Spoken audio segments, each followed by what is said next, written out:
Health News. Sa kasika sa panglawas, suginlantang katropang Anamay Perez sa sintomas sa type 1 ug 2 diabetes. Ang diabetes usa ka sakit diin mosaka ang level sa asukal sa dugo tungod sa kakulang o dili hustong paggamit sa insulin sa lawas.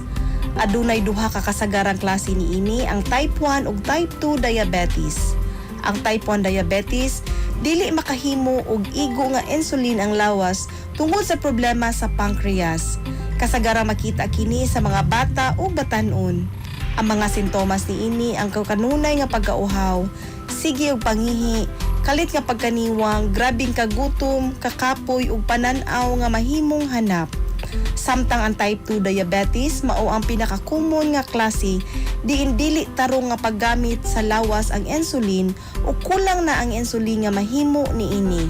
Mahimong hinay ang pagpakita sa sintomas sama sa kanunay nga uhaw o pagpangihi, dali kapuyon, hini nga pag-ayo sa samad, balik-balik ka impeksyon, pamanhod sa kamot ug tiil ug kausaban sa timbang.